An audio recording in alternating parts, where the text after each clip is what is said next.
Aloha and welcome to Kokua Council's meeting with Representative Gregg Takayama, incumbent and a candidate for Hawaii House District 34, which includes parts of Pearl City, Waiau, and Pacific Palisades. For this forum, all candidates for this House seat were invited. I'm Lila Mower, President of Kokua Council, and I'm joined by my colleagues via Zoom and Facebook. Mahalo to Rick Tabor and Doug Matsuoka for facilitating this session. They are my co-hosts. Mahalo to all of you for taking time out of your busy schedules to join us. In keeping with Kokua Council's mission to advocate, inform, and educate to improve the laws and policies which impact our community, we have held forums via Zoom since early 2020.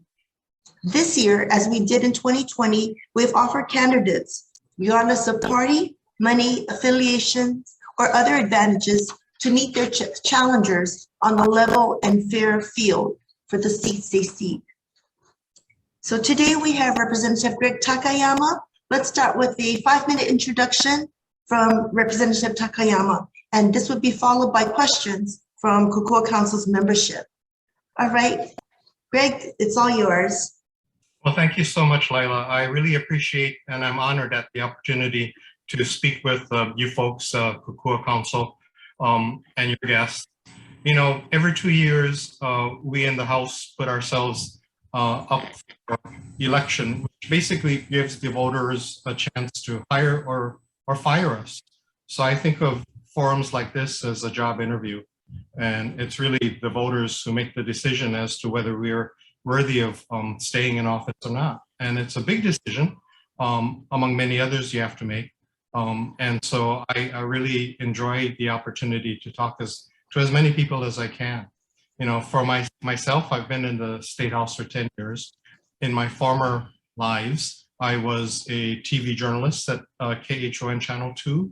I was communications director for the UH, and I also was a press secretary for the late US Senator Dan Inouye. And I think in every job I've had, it's given me the chance to communicate with others, to communicate with the public, and most of all, to be a good listener. You know, a journalist is, the old saying is you have 2 ears and only one mouth for good reason. And a journalist in particular need to exercise the power of listening to people as they talk, as they express concerns, as they experience problems. And it's something that I put to good use as a legislator for the past 10 years.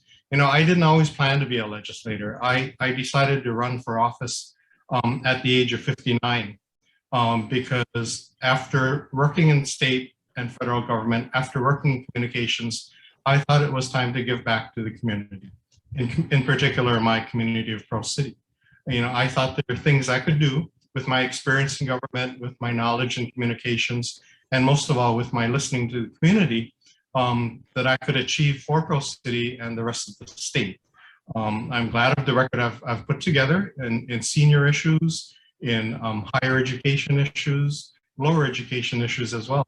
I like to think that I played a small part in making our state a better place to live and a better place for our children and grandchildren to be able to live in. So with that, I'm happy to open myself up to questions. Thank you. Thank you very much. All right, so our first question comes from Greg Misakian. Greg? Okay, well, first, aloha, Representative Takayama. It's a pleasure to be here with you today. My question is going to be focused on the ever-increasing housing costs that are negatively impacting all residents, but especially our kūpuna. And it's a specific question regarding condominiums, so I'm just going to read it off of a prepared question. Since I purchased my current home in January of 2019, which is a condominium in Waikiki, my maintenance fees have increased over 35%. And in the past 4 years, the association's master insurance policies for the building and association have increased 271%. There are many concerns that condo owners throughout Hawaii share regarding mismanaged condominium associations and ever-increasing maintenance fees and insurance costs, which our kūpuna on fixed incomes may not be able to afford. A big part of the problem is that association board of directors and management companies throughout Hawaii are ignoring the very laws that you and the state legislature have enacted and codified into Hawaii Revised Statutes 514B. If elected, would you help to address this ever-increasing problem? And would you also help to establish a committee to look into the concerns of condo owners, help to find solutions, and sponsor necessary bills to protect the rights of condo owners? Well, thank you, Greg, for that question. You know, condominium issues come up regularly before the state legislature. And in fact, one of our larger committees is the Committee on Consumer Protection and Commerce, which deals with specifically, well, not only with condominium issues, but many condominium issues every year. You know, I encourage people who complain about their condominium associations to get active in their own condominiums and become a part of the board of directors and become an active part of making the decisions. I know that particularly for our kūpuna, those on fixed incomes, the rise in condominium fees, and in recent years, the need to address the fire alarm and fire sprinkler issues have become a hugely costly item for many of them. You know, I do know that those issues are not going to go away anytime soon. And although I'm not a member of the Consumer Protection Committee in the House, you know, I do take an active role in following what's going on. And I can assure you that those issues that you point out are going to be continuing sources of discussion at the legislature for many years to come. All right, thank you very much. Helen, have you logged in? No, if not, Kathy, your question, please.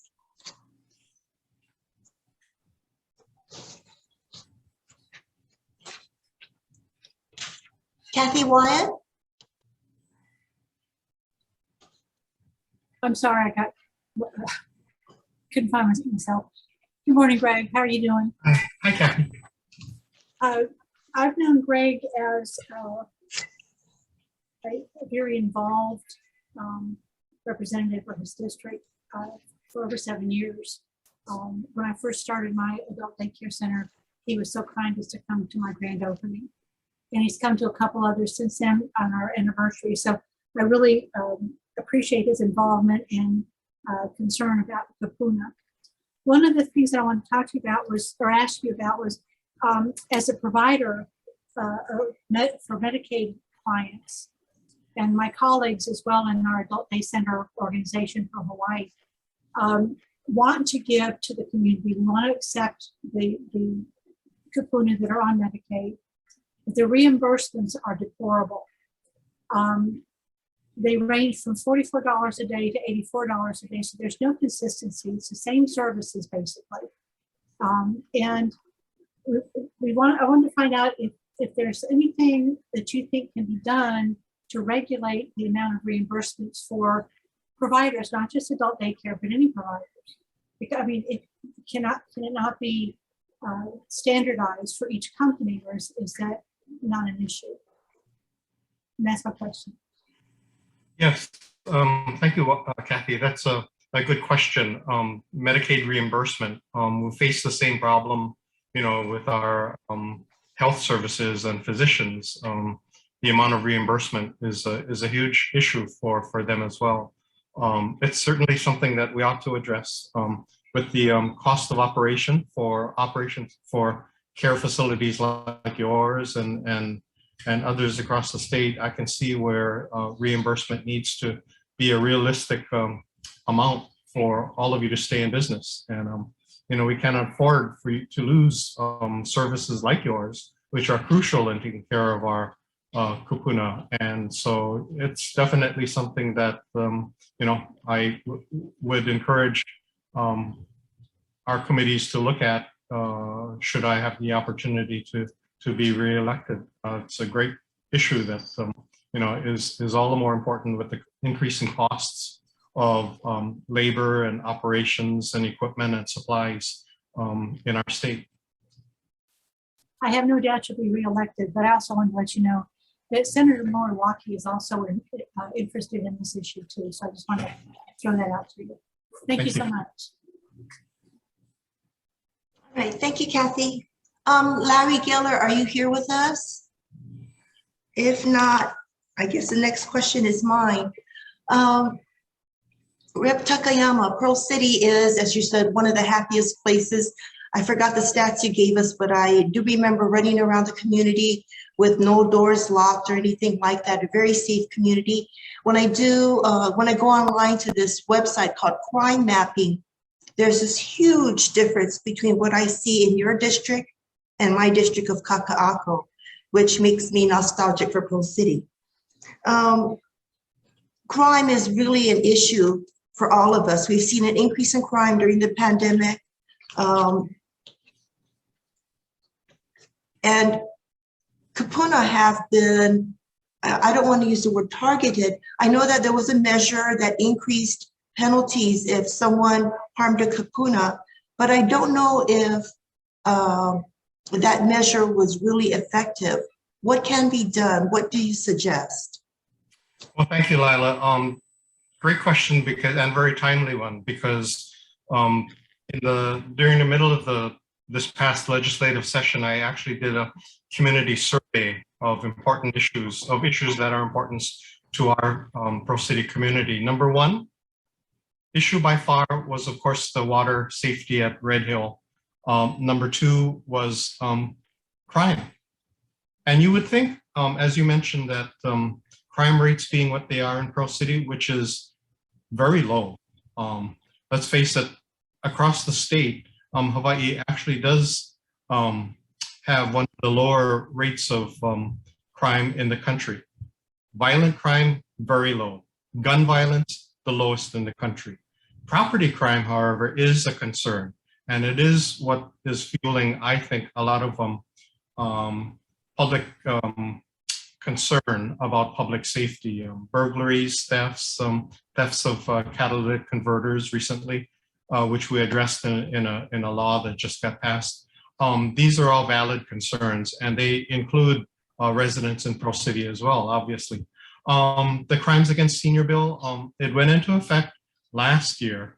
And so with it only being relatively few months old, I don't know of any cases that have actually been sentenced. What it does is it elevates certain violent crimes that are committed against people over the age of 60. It elevates them by one step. So if it's an assault, second degree against an elderly person, which would normally be a Class C felony, if that person is convicted, it becomes a Class B felony, which is subject to many more years incarceration and fines and penalties. Give it a chance. Prosecutors are aware of it because they're the ones who asked for it in the first place. I have no doubt that it will be put in place and should send a strong message to those who prey on our kūpuna. I think that one of the things we need to be aware of is that quality of life issues are not unique to Kaka'ako, nor even Pearl City. I mean, I think all of us want to feel safe in our homes, want to feel safe in our communities. It disturbs us when we see homeless people living on the streets, living in Pearl City. They're not so obvious, but we know they're there. We know that they're under bridges. We know they're under highways. And so we actively reach out to them through our homelessness coordinator at the state level and county levels as well. We actually housed one of those encampments sponsored by the police department down near Lehua School several months ago. But this is a continuing issue. We're not going to get rid of homelessness anytime soon. We need to continue to address the issue, which our legislature did this past year by continuing the kind of programs that provide emergency services, emergency shelters for the homeless. And so I hope that addresses the concerns you raised. By the way, I may as well say this now, that this recent Supreme Court decision regarding guns is of great concern to me. You know, even though Hawaii already has some of the strictest gun laws in the state, it can become undone by how the Supreme Court has recently interpreted the concealed carry law. It, in essence, limits the state, every state, in what they can do to limit gun ownership and those who seek permits to carry their handguns on their person. We will have to allow it. We can impose restrictions on who can apply and are eligible for permits. But by and large, people are going to be carrying more guns than they are now. My concern is that in every study that I've seen, the more firearms there are in the community, the more likelihood that they'll be used. You can restrict gun ownership to responsible owners, but there's no limitation. There's no way you cannot license person who is an angry gun owner, who is frustrated, who is unhappy at life, who is depressed. There's no way we can regulate that. And those have been instances in which guns have been used. It's more like if people talk about a good guy with a gun, you know, acting in self-defense or in defense of others. Well, statistics show that the most likely use of a gun when it is fired will either be an accidental shooting of the gun owner or his or her loved one, or a suicide. And so that's concerning to me. The proliferation of firearms in our community is not going to be good for our community's safety. And that's something I am greatly concerned about. Thank you very much, Representative. All right, Rick Tabor, you're next. I was just looking at the paper, the front page article, 67% of Hawaii is opposed to open carry. So hopefully that carries on. So I'm going to read my question just because I wrote kind of something that I want to share with you. So thank you, Takayama. So Greg, you championed so many Kūpuna caucus issues as a legislative Kūpuna caucus co-chair over the years. I just really appreciate it. And I know you've shifted gears and Rep. Hashimoto and Senator Moriarty are in there co-chairing and doing a great job. And you appear quite a bit with them. I know you're guiding them as well. But we miss you. And I was just thinking about this for a question and wondered if you could share with us, kind of in the vein of what we do at the end of legislative session, good, bad, and ugly reflections of your time as the Kūpuna caucus co-chair. And then look at your crystal ball and just tell us a little bit about future legislation that you see for the island. Oh, sure. Thank you. And I appreciate your kind words, Rick. You know, Kūpuna issues are important to me. They're important to Pro City as one of the higher communities with demographically with the numbers of seniors we have and the number of family caregivers we have.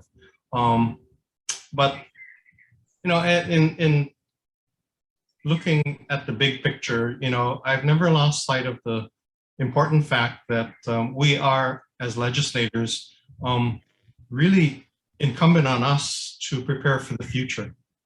The future being our young children and our grandchildren.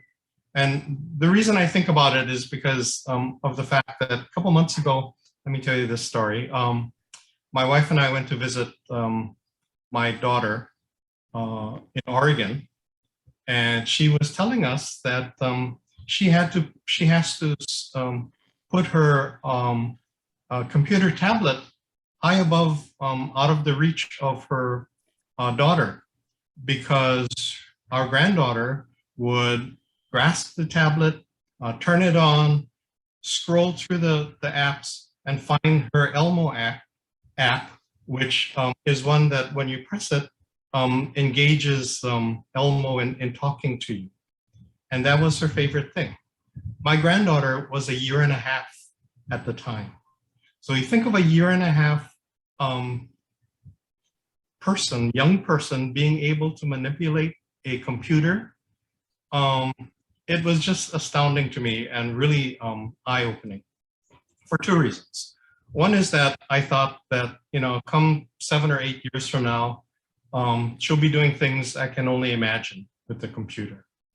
The other thing that occurred to me is that she'll have opportunities that many other children her age do not.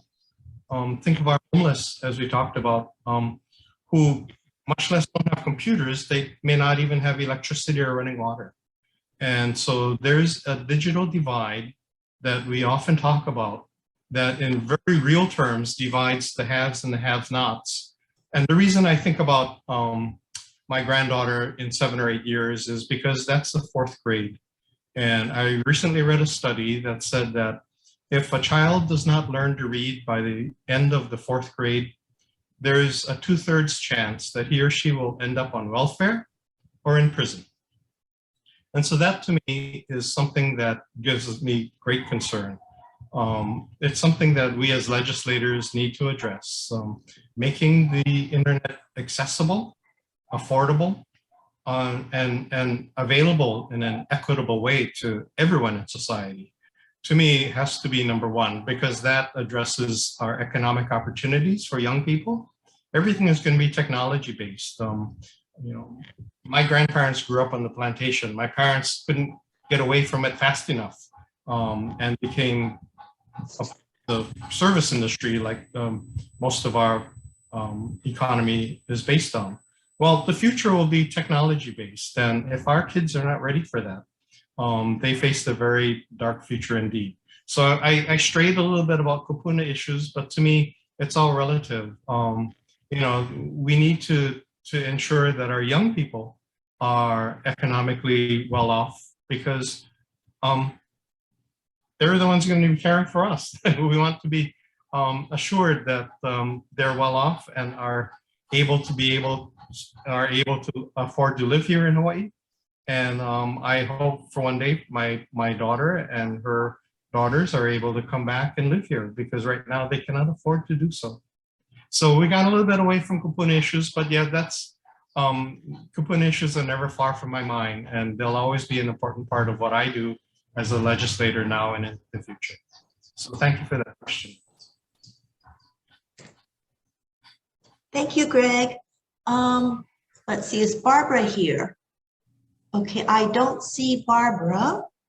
Dale, your question, please. Oh, hello. Good to see you again.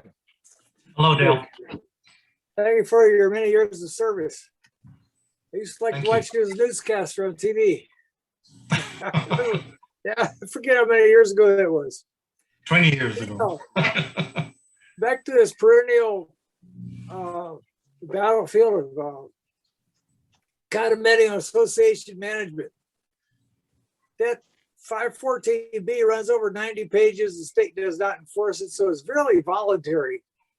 Like one lawyer told me, well, the state does not enforce some condo laws. They're in the books for us to fight each other in court. A big problem is that the lobbyists for those companies managed to get the legislature under Governor Lingo to go along with them to do this proxy business. Today, we got 40% of our population in HOAs.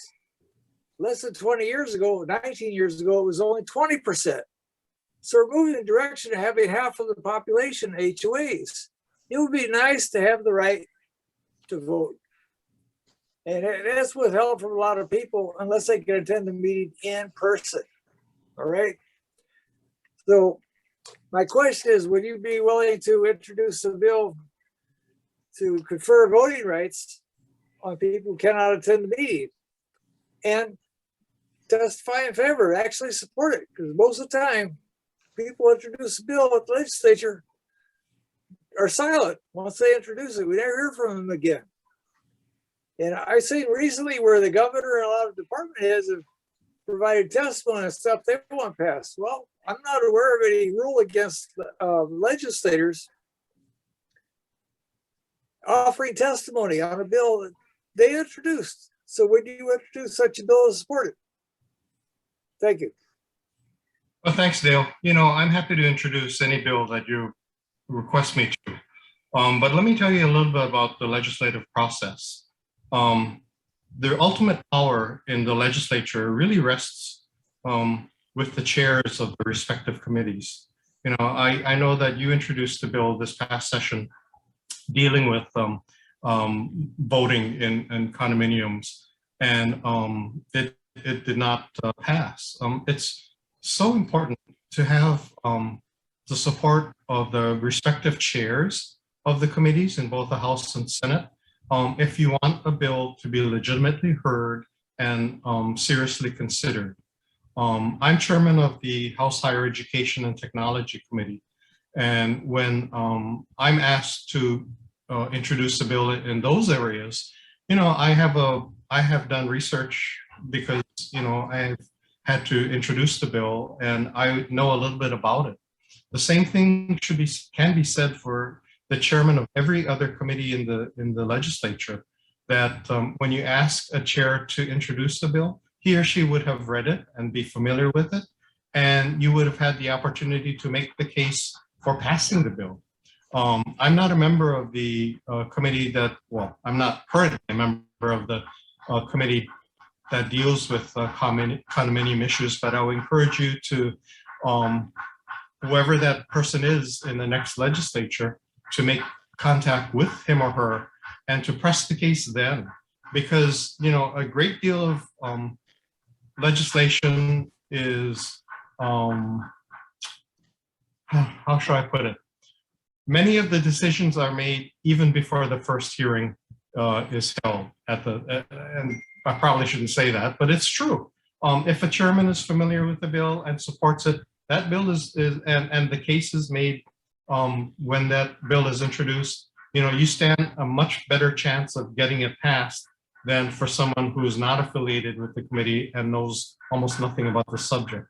So that's my suggestion, to take advantage of the fact that in the weeks and months after the election, up until the time the legislature convenes, you have the opportunity to make your case to the whatever committee is dealing with commerce issues. Make the case to the chair, make your case to the vice chair, make your case to all the members, a majority of the committee members if you can. That provides you with a much better chance of getting your legislation passed than a shot in the dark. Thank you very much, Representative. All right, let me just see if Dawn is here. No, she's still running late from therapy. All right, Doug, your question, please. Okay, first off, Greg, thanks for being here. Really appreciate You're welcome. Thank you, Doug. questions. Just a short introduction. I'm Doug Matsuoka, volunteer director here at Kokua Council. And I also work full-time at Hawaii Meals on Wheels. I'm just mentioning that so people realize that seniors are also providers of social services and not just consumers of social services. And they're also in public service too, if I can be so presumptuous as to include you, who are a few months younger than I am. I also participate in Food Not Bombs, which feeds the hungry in Thomas Square. And we're seeing a lot more seniors. So one of Kokua Council's issues, of course, is aging in place. My question is more about a place to age. It's actually kind of a rental kind of questions. Other municipalities, other states, other countries have forms of rent controls, limits on how much you can raise the rent, limits on the time of notice. We have 45 days. In other words, in Hawaii, the landlord can double the rent, and in 45 days, you got to be out without regard to your being there 10 or 15 years and being a senior. So what will it take for some kind of rent control laws here? We've got older people on the street. And if you want to discuss that a little bit, I'd love to hear about it.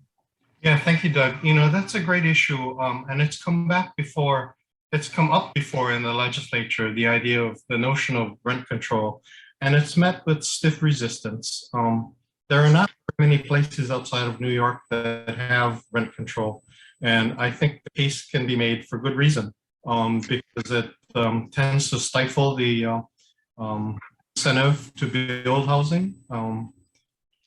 And unfortunately, the emergency orders that prevented people from being evicted from their housing, the emergency orders over the past 2 years have ended.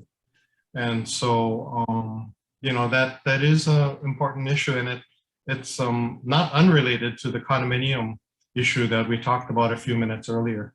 And by the way, let me put in a plug. I applaud you, Doug, for being an active part of seniors, helping seniors. I volunteer with something called the Project Donna, which is also an organization that's been around for a while, and it's all volunteers. You know, it's seniors who need services, little services like going to the doctor or going shopping, things like that. And I'm happy to volunteer with them. I wish I could do it more often, but that's a great example of a service organization that exists purely without any government funds and purely voluntarily. And I applaud you for doing that as well. So thank you, Doug. Yeah, Project Donna is great. It's known to me. It's a really Sure. great program. But to kind of follow up, I mean, what will it? I've heard the arguments against rent control, and if you're a homeowner or a developer, it's a negative thing. It kind of depresses the value of of housing.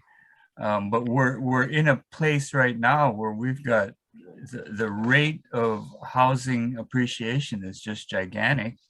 I mean, what would it take to just increase the amount of notice you have to be given? If you double the rent and you got to be out in 45 days and you're an old guy, and I'm a renter myself, so I have a certain amount of self-interest in this. Is this completely beyond entertaining as a modification to our statutes? Yeah, no, I don't think, I think it's something that's perfectly reasonable to consider. And I encourage you to introduce legislation. I'll be happy to help you work on that. You know, the other thing that occurred to me, because I've been walking through the neighborhood in Pro City, is the number of vacant homes we have. You would think that in a community where the cost of housing is so expensive that a large single-family home would be more than fully occupied. But I'm always surprised by how many, and I guess because Pro City, many of the original owners are in 80s or beyond. And so they're at the age where either the children have to come back from somewhere else to take over, or it stays vacant. And I have to say, I saw at least a dozen homes just in the past few months that I've been walking that are vacant and are not being used to the extent that they could. And I think it's a perfect opportunity for us to maybe think about providing some kind of incentives financially for homeowners to rent them out. That's something that I thought about. I haven't, you know, put pencil to paper to figure out how to do that, but I think it's something worth considering at the legislature. I like that idea. Thank you. All right, thanks, Doug. Thank you, Representative. Gary Simon, your question is next.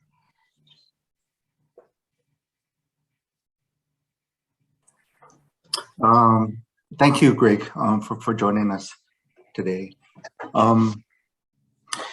With the establishment of the Hawaii Department of Law Enforcement, are there opportunities, and what would it take for us to amplify the efforts of the county police and the state police to amplify crime prevention and safety? I mean, to make the sum greater than its parts. I mean, what would it take? How could we get there? Or do they have to? Do the counties and do the state? Do they have to stay in their lanes? I hope I'm making sense, Greg. No, Gary. Yeah, you do. I understand. The creation of a new state law enforcement department in the last couple of weeks was an attempt to address what you're talking about, to bring some cohesiveness to our law enforcement community. Right now, it's pretty much every county has their own police department with their own standards, their own requirements for employment and training. So the idea that the state can play a part in maybe elevating everyone to the same standards is I think, part of what drove the decision to create a separate department for them. I think that you cannot dismiss the idea of citizen involvement being a crucial part of the law enforcement effort. The idea that neighborhoods watch out for each other. We've had neighborhood watches throughout the communities for a long time, and they've been very effective in terms of watching out for strangers walking by houses, casing houses. And so that's an effective way of doing it without even needing active government involvement, except to organize. The other part of the law enforcement effort that I guess gets ignored a lot is the idea of rehabilitation. I know that it's not a popular thing among the law and order community, but we face a shortage of here in Honolulu of about 300 police officers in HPD.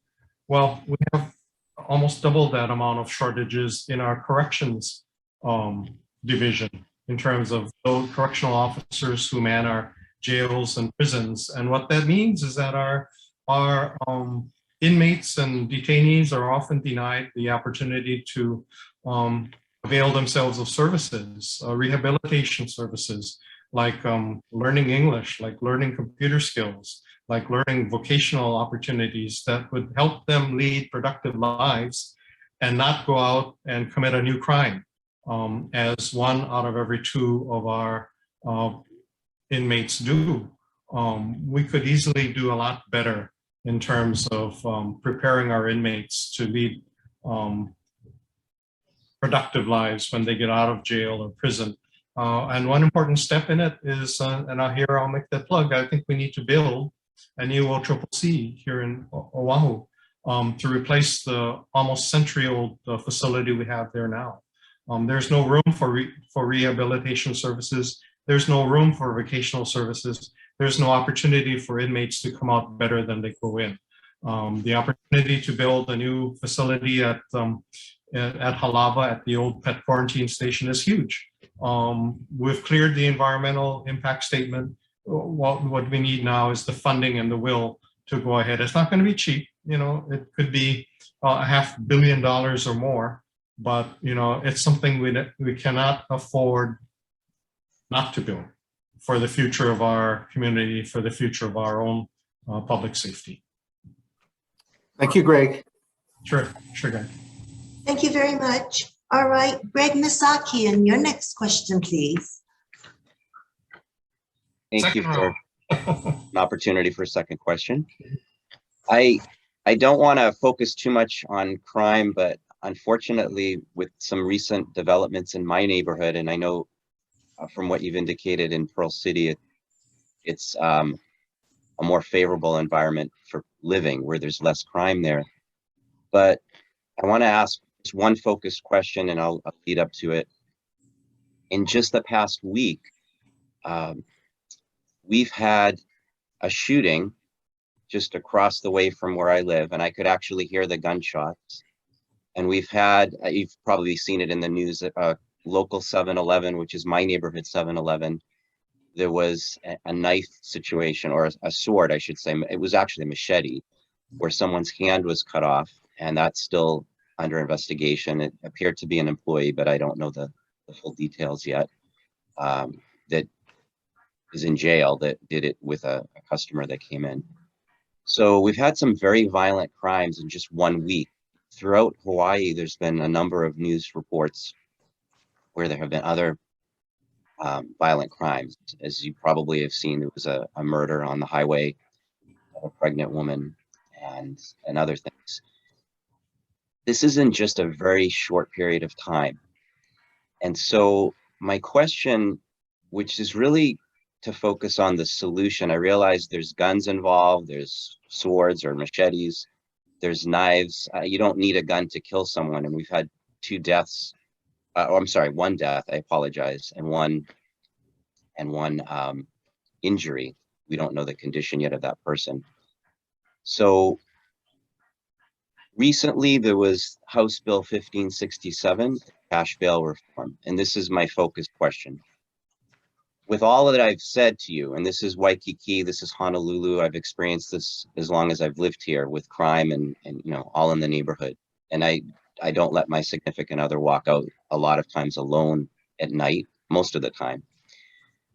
I want to know your position on House Bill 1567. And I would like to know if you had supported it, if you fully read it, because as you know, Governor Ige vetoed it.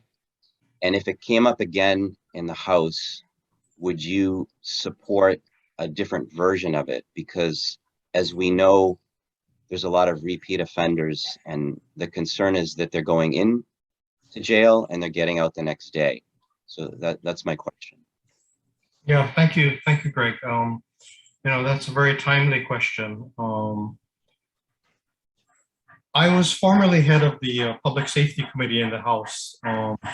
And in 2019, there was a report on a task force on bail reform. This was a task force comprised of prosecutor types, police, the judiciary, public defenders, in other words, both sides of the law enforcement coin. And what they did was provide 25 recommendations for reforming our bail system, our pretrial system. And in 2019, my committee approved it. And we approved out of the 25 recommendations, 23, I believe, of them, almost all of them, but not all. And that became law in 2019, effective 2020. Many of those reforms were aimed at doing the same thing this more recent bill did, but I think in a more constructive manner, because it was the product of a task force that involved police, prosecutors, as well as public defenders. Everyone bought into it to a degree that we had very few dissenting votes. It's my view personally that I think that bill has not had the opportunity to be fully put into law. It did things like eliminate people being detained in jail when they didn't need to. In other words, for the longest time, if you got arrested on a Friday night after courts closed, you didn't have the opportunity to have bail set. So you had to spend the weekend in jail. Well, we ended that with the bill we passed in 2019. And so, things like that have gone into our operation. They've made our bail system operate more efficiently. This most recent bill would have enacted some provision. I voted for it, first of all. I thought that it deserved an opportunity to be put into action. The author, as well as many others, decided that perhaps the bill had not been as thoroughly vetted as it should have been, and so it was vetoed. But I don't think we should end the opportunity to review our bail system. As I said, many of the reforms were enacted in 3 years ago and are being put into effect now. I think they ought to be given a chance to be put into effect, which was much of the testimony regarding this most recent bill this year. As I said earlier, we need to do better in terms of preparing our inmates for release into the community. Almost all of them will be released in the community at some point. I agree that those who have lengthy records of repeat offenses should be kept in appropriately, and I have no problem with that. But again, we do not do a very good job of ensuring that those are ready to come out prepared with the skills to operate in our society. So I realize that may not have addressed fully your question, Greg, but I do think that the idea of rehabilitation is something that we don't consider enough of in dealing with the law and order problem in our community. And by the way, I point out that even though it doesn't seem like it, the statistics show that crime, both property crime and violent crime, are actually going down over the past several years. So I know that it doesn't seem that way from news reports and other things that you see in the community, like in Waikiki, but you know, that's what the numbers show. Right, if I could, I just want to interject two things very quickly. One is on the crime statistics. I just watched on the news last night that the recent HPD crime statistics that were reported were in fact incorrect, and they amended them. So there was much higher crime than was actually originally quoted. And some other legislators that I've spoken to have used the original numbers, saying crime had gone down when in fact it had increased in this Waikiki district or this area. And with respect to what my question was, and I'm sorry that I just want to focus on this because it's so important to me, because since I moved here, we came from San Francisco, and I live with a 4th generation Japanese girl, and we moved from San Francisco because there was a lot of violence there. There was actually a shooting in front of our building. There was violence against Asians. We moved here for a specific reason, to try to have a better life. And walking around the community here, I don't see that. So my focus is this. I would like to see, as Mayor Blangiardi does, that criminals that, especially repeat offenders, and there's a special element to repeat offenders, that they're held. So now, at least from what I read or witnessed on the news, they're going to be held if it's a Friday. I don't know how they're going to do court on Saturday, but they're going to be held until they can have a court session so that they can figure out their bail or the next step. We've got repeat offenders that are 20 times, 30 times offending. That's my biggest concern. So I'm sorry, Lila, I'm taking a little extra time on this topic because it's one of the most important issues, and I see it time and time again in my community. It's very violent. I've actually had to initiate an arrest, and I used to play a police officer on TV and different television shows. So I worked with real police officers on TV sometimes. I worked with some San Quentin prison guards, and I know a little bit about the crime statistics here. I do the weekly citizen patrols with HPD. So I'm very tuned into this topic, and I'm not going to put you on the spot for follow up now, but I just wanted to add that additional information. The statistics that have been quoted recently are wrong. Crime is actually higher than people realize. I experience it every day when I walk out of my door in my front door. Thank you for that. No, thank you, Greg. Yeah, no, I have no doubt that you've had firsthand experiences with crime in your neighborhood. I think, to put in perspective, not to belabor the argument, but over the past 2 years that we were shut down by COVID, those numbers in terms of crime went down artificially so, because everyone was shut in, everyone was home, so burglaries were down, thefts were down, because everyone was at home to watch their stuff.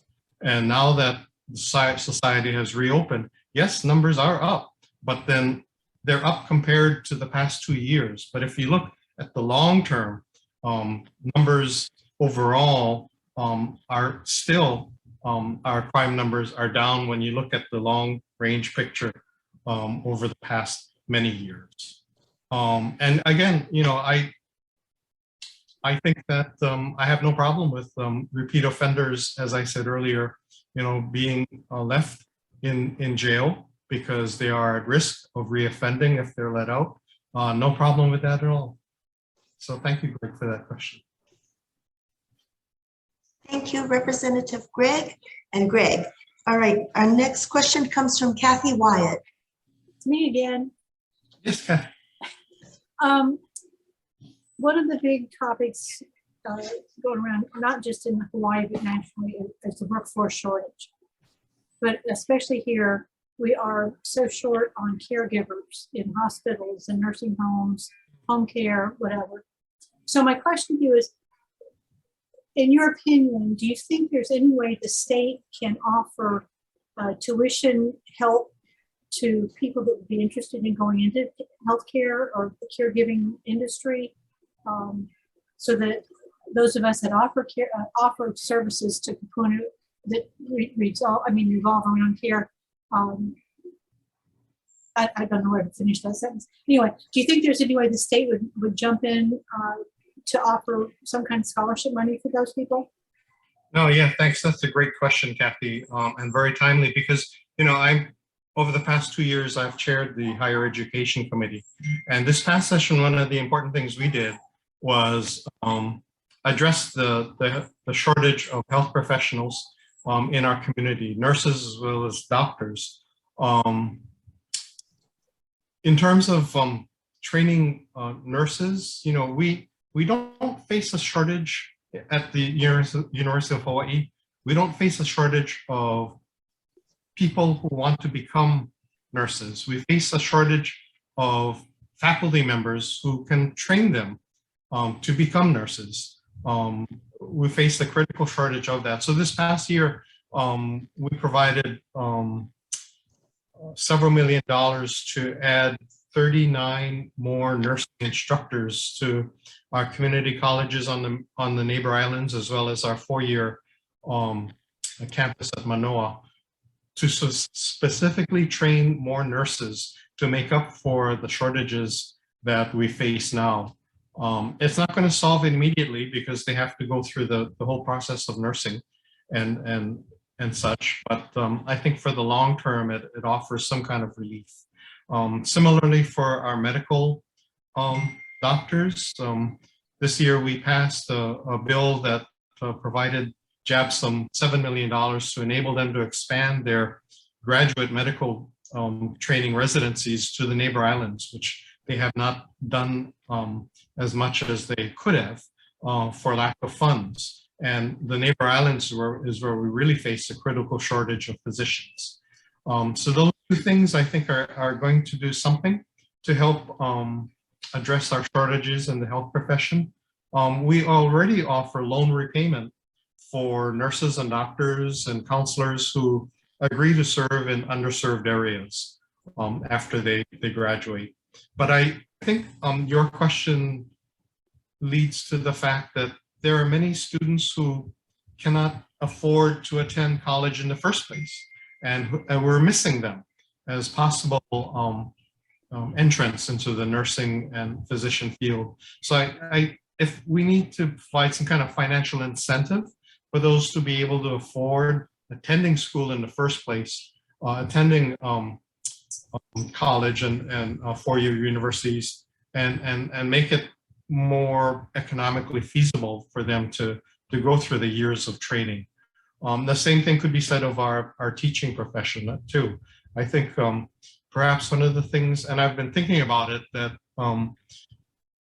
if there was a way to offer financial incentives for those critical workforce shortage areas like teaching, like health professions, to entice students to enter those professions, I think would go a long way towards addressing our workforce shortages in those areas.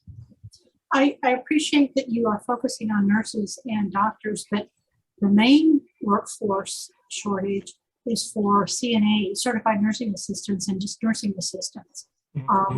I have a CNA school that I charge very little for, so I can help the workforce shortage, not just for me, but for all of my colleagues, at hospitals and nursing homes as well.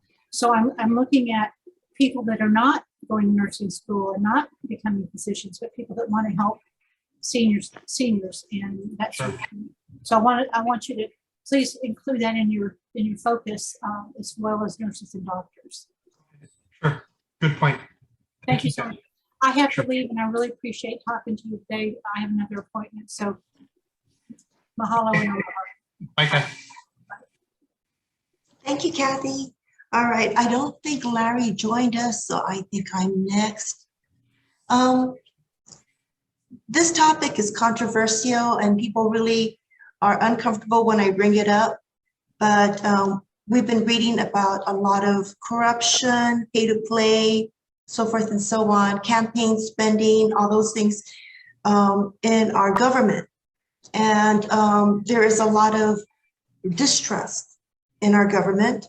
Those of us who advocate at the legislature have noticed that lobbyists have easier access, more frequent access than those of us who do not provide, extra benefits to legislators. We just want legislators to hear our concerns and help us with our concerns. But anyway, getting back to corruption, politics, can you address that, please? What can be done? What can we do?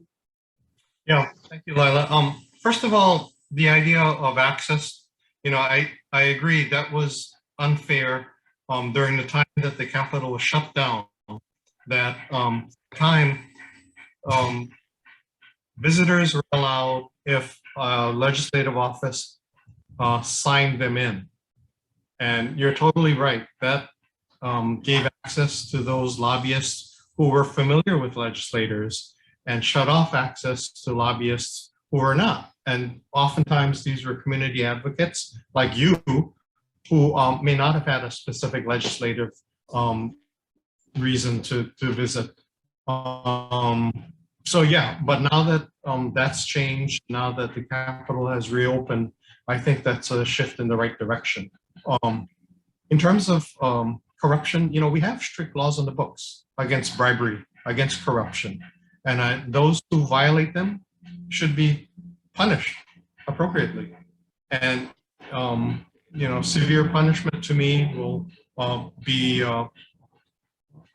send a strong message to those who are tempted to violate those laws. The House took steps to appoint a citizens commission to look at ways in which we could increase transparency in the legislative process and in our campaign laws and such. And I agree that this is a much needed step, and I'm looking forward to the report of the commission in a month or so, and I think they'll be seriously considered by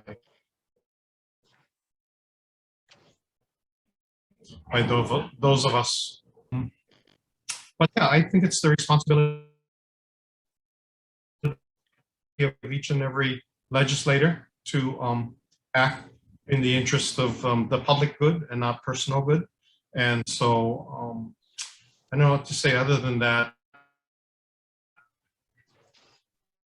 Than our actions, because be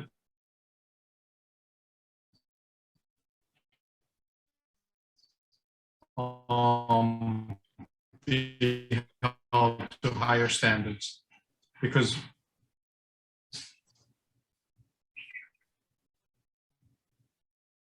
Well, you're freezing up a little bit, Rep. Takayama. I'm freezing up. You are. Okay. Yeah. Should we just? That's another.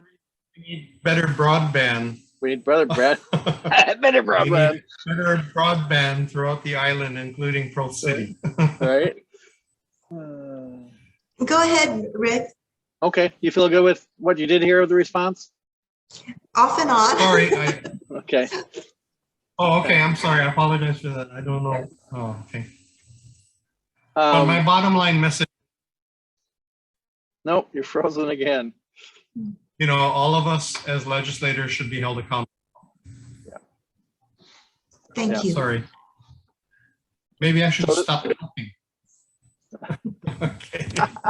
Thank you. Go ahead. Okay, this isn't my question, but will that wall ever come down around the Capitol? It's a metaphorical statement. So you're frozen, but I'll go ahead with my question, and we'll see how we do here. So, like Doug, I've kind of just hit the kūpuna age here, a little younger than you guys, but I'm in 14 nonprofits, and so one of them, as you know, is the Compassion and Choices. So I'm Hawaii team captain with them, and I know Our Care, Our Choice, the bill itself took a long time to pass. It's got some controversy around it. It's certainly not for everybody, but for the folks that do need it and want to use it, we've stumbled into, there's 17 steps, and to go along with Kathy's comment about the shortage, not just CNAs, but there is a shortage of medical providers. It's very hard for people to get all the evaluations they need completed. And so, as you know, for the past 2 years, we've tried to pass, so for the House, it's HB 1823, and trying to just modify it to have nurse practitioners be able to be part of the assessment, and also to have the possibility of waiving the 20-day wait period. What we found is statistically, a lot of folks, they end up dying in ways that they don't want to die while they're trying to actually get this passed. Oh, I think we lost them. I think we just lost them. Is that my answer? And we're gonna, I'm assuming he'll try and sign in soon. Right. Yeah. Okay, I'll freeze. Well, just for the public. So what did happen is in the Senate, it passes basically 27-1 vote. In the House, it kind of freezes up. And my question when he comes back will be, there was a language difference, and I'm curious what the language difference was. And then the second thing I'm curious about is how to educate the House. We have really good statistics around medical aid and dying. So those are my two questions around our care, our choice, should he come back. But just for the audience, there you have it. Well, I don't see Rep. Takayama coming back in. He might have problems. I know that a few days ago, I had internet connectivity problems and telephone problems. I had to call poor Dawn late at night to say, is my phone working? Oh, no. So maybe we should stop here then. Yeah, let's do that. Okay, it's 12:35. Thank you everyone for joining us. I'm so sorry that it was truncated. I'm so sorry that we couldn't live stream onto, oh, here he is. I've just let him back in. Let's see what happens. There he is. There. Hello, everyone. My computer, my access suddenly shut down, but I re-plugged in, so I hope I'm reconnected. You're looking better. Sounding better so far. Okay. So, okay. Well, I'll continue then. I wrapped up just for the audience. So I might have to sign off, but just to repeat real fast. So you're very familiar with the Our Care, Our Choice and the amendment that we've been trying to work on for the last couple of years. Compassion and Choice has been, very much a part of trying to work with this. My question is, we tend to have no problem in the Senate, 27-1 each time it's heard, it's passed last year and this year. The issue is with your reps in the House. There's things that go on there, including even just really having to push to get it heard. With so much research that we have from Department of Health and CDC that we share, and Sam Trad and everybody, we're very available. One question I have is, this year at the last minute, it didn't pass because of a language difference. I've never really understood what the language difference was between the House and the Senate. But at the very last hearing, it was basically a 3-minute hearing. And no, we can't get the language situation resolved. So that's it. It died right there. My second part of the question is, how do we better educate the House around the issues around Our Care, Our Choice? Because it's such an important issue. So those are two questions. No, Rick, I agree. It was a shame that the Our Care, Our Choice amendments died in the closing days of the session in conference committee. And I have to say that it's not just the House that was, well, okay, put it this way. Remember early on in our discussion, I talked about how important it is to have the respective chairs on board in any subject matter that you're interested in. Well, in this case, I think there was the health chair is not on board with this. There was less than total agreement that the reforms were needed at this time. And so, all I can suggest in a constructive way is to work closely with the chairs. If they are adamantly opposed to the changes, then it's not going to get passed. That's the way our committee structure is. On the other hand, you know, if one body strongly wants it and the other body is lukewarm, there are things that the body that strongly wants it can do to urge the other side to go along without going into specifics. So I think it takes a unified approach on both the House and Senate sides to really push that through. And I really do hope that we are able to get something through. You know, in the end, there was some differences of opinion as to whether both APRN nurses should be included along with physician assistants.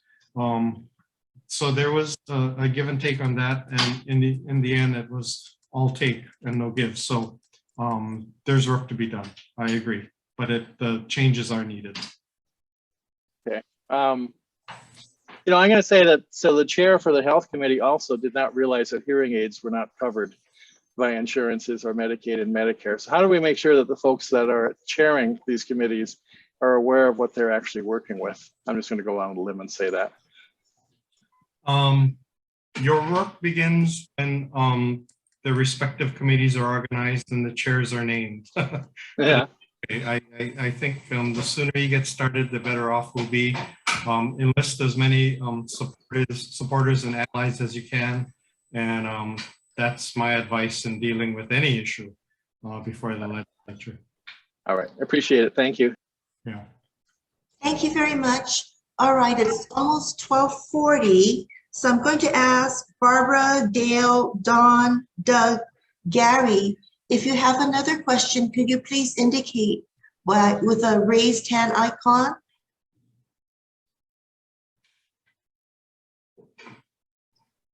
Okay, I see Doug and Gary. So Doug, if you can go first, please.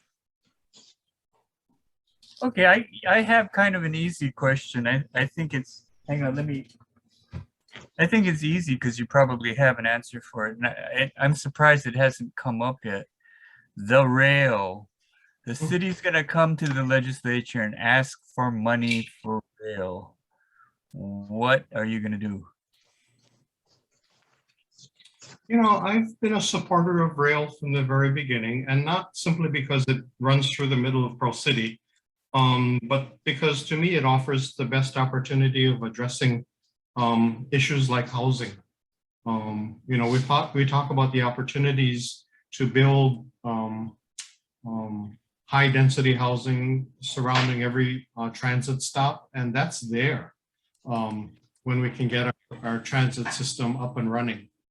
That'll be the opportunity for us to develop more housing at all levels of income levels for decades into the future. So to me, rail is not just a transit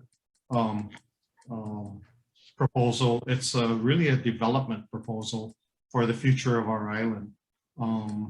You know, I personally think that we need to do whatever is possible to push the project to completion. And it's not really been determined how much or how the city will propose raising the money to do so, or what amount they'll need from the state to assist, or whether it's just an extension of the current GET increase that they already have. So that remains to be seen. But you know, bottom line is, I think the rail should be built and needs to be built. So Thanks for that answer. Very clear and straightforward. Thank you very much. All right, so Gary has a question and he will be followed by Dale. So Gary, your question, please. Thank you, Lila. Greg, has there been any progress on affordable teacher housing? affordable teacher housing, you said? Yeah. Mm-hmm. In terms of retaining teachers here. No, I agree that what we should do is build housing at or near our rural schools where those positions are hard to fill. My brother was a teacher at Wyatt Intermediate for 30 plus years, and his first few years he lived at teacher housing near the Wyatt Intermediate, and that provided an incentive for him to remain there. This past year, it was proposed but failed, the idea of building teacher housing, and I think what happened towards the end was we have a new school facilities agency specifically to build school facilities. Teacher housing would be one of them, but preschool classrooms were another top priority. And so that took precedence. We provided $200 million for more preschool classrooms. And I think that became the top priority for the school facilities administration. Teacher housing, unfortunately, took a backseat to that. But both are important. It's just that the preschool proposal went forward sooner. But I agree. I think teacher housing would be an important step forward in filling the workforce needs of teachers. Thank you, Greg. Sure. Thank you. All right, Dale, your question, please. Okay, say Greg, thank you for your patience. Oh, of course. Thank you for yours. Thank you. And see, I'd like to mention when I was in condo land for over three decades, about 34 years, inflation was 129% and our fees went up 560%. That was several companies, about 6 of them, I think. Always adversarial with those guys. They try to manipulate the boards. When I propose linking our fees increases to Social Security, which in turn is linked to inflation, I get amazing hostility and pushback from the manager. It's like we would have a 27.9% increase, and I'm going to get calls from owners, landlords, their investors live in California. Dale, I'm renting my place out for $800 a month, but the fees are $600. I quit. They sell their place, they give up, you know? So I think the legislature, not necessarily cap increases, but if they would put a leash on it, like linking it to Social Security, oh, that would be great. It would take the pressure off these cost of living increases, because those landlords, they just pass along to the tenants who have no power whatsoever. So would you consider that possibility of linking increases to Social Security? Well, Dale, you know, that sort of falls in line with the question that Doug raised earlier about rent control. I think we need to be careful when we tread in that area. There's a limit to what the state legislature really can do legislatively when it deals with condominiums. Remember that the whole idea of condominiums is that they're self-governing, and that the legislature should only go so far in mandating certain requirements of condominiums. It's something that we take a look at, but my hesitancy deals with the fact that, you know, we already face many obstacles in building adequate rental housing, and I really am loath to throw up any more what could be conceived as obstacles to more rental housing. Well, one fresh idea legislators can look at is, since the city Department of Planning and Permitting, and through the city council, they issue a permit to put up a multi-family complex, okay? Part of that process for the developer is putting bylaws on the buyers. So they don't turn them over until they put the money down to buy it. So they don't get to look at it beforehand, which they really should, you know? But if I could, the city could make that part of their process. They should. It'd be logical. It's like vertical integration. But that's all. Thank you. You know, you raise an interesting question, and not specifically to the object of your question, but the issue of renovations of housing. One of the bills I introduced this year addressed the fact that, you know, any of us who deal with home remodeling or home renovations, there's a requirement in state law that if you're spending more than $40,000 to modify your house, to build it, renovate your bathroom or your kitchen or living room or whatever, $40,000. Anything more than that, you have to hire an architect or engineer to do the plans. That requirement, that limit was put in place more than 40 years ago. And that has never been raised. In other words, living at home, if we were to undertake a kitchen remodeling project, the fact is $40,000 is just a drop in the bucket in terms of actual cost. And those of you who've done this are very familiar with it. But by requiring an architect or an engineer to do the plans, you add at least 10% of the cost to that project. So we had a bill this year to raise the limit from 40,000 to maybe double that. And it was strongly opposed by architects and engineers who still want a piece of the business, even though the realistic amount of $40,000 has long been surpassed by times now. And so, you know, that's put in a plug for a bill that I think is worth considering, which is to enable homeowners to undertake renovations in a more costly manner that would save us a lot of pain and suffering. So just a plug for that. Oh, thank you. Thank you. Thank you, Representative Takayama. We're coming to the end of our session, and I'd like to give you an opportunity to address and close our session, maybe talk about your candidacy, what you can bring, what you've brought. And before I forget, the ending to our session is rather abrupt, but what did I want to say?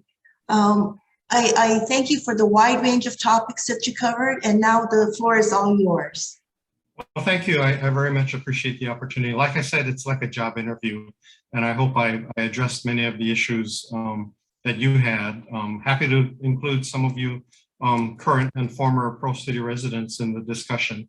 Rather than talk about my own candidacy, I want to talk about politics in general, which is the fact, going back to the fact that I was 59 when I decided to run. Nowadays, we hear a lot of talk about new blood is needed in government, in the legislature, in elected offices. I interpret that new blood idea as not strictly being young blood, but people who should consider maybe running for office should include those who have experience, who have done something professional, who have life experience in dealing with problems like meeting the bottom line in a private business, like raising a family, like suffering through hardships. Those are things that only someone in their 40s or 50s or 60s has gone through. I think more people like that should consider running for office. Nothing against young people who may have served as aides in some other elected office and then decide to run for the office themselves. But I think there's a lot to be said for life experience, adding to one's abilities to serve, one's understanding of the problems before our community, one's knowledge of what programs work, and more importantly, which programs don't work when it comes to government funding. So I've put in a little plug for those. You know, it's not a shot against my opponent, Roy Takumi, because we're both 69, we're both the same age. But, you know, those people out there, Kokua Council and otherwise, should think about, you know, maybe encouraging others to run. Those who have life experience, those who have something valuable to bring to government. Think about it as next time election season comes around. So thank you very much for the opportunity to talk, and happy to do it anytime in the future. Thank you. You're always welcome to join us. We always enjoy having you with us. Thank you for all your help with Kūpuna Caucus. This was a very interesting, enlightening session. I appreciate your candidness. I think all of my colleagues did too. We want to invite everyone to join us for future Kokua Council forums. After the primaries, we plan to have debates. So please look forward to a debate. All right. Mahalo to everyone. Please be well. Thank you very much, Representative Takayama. See you all again soon. Our Thank you. pleasure. Bye-bye. Bye-bye. Thank you.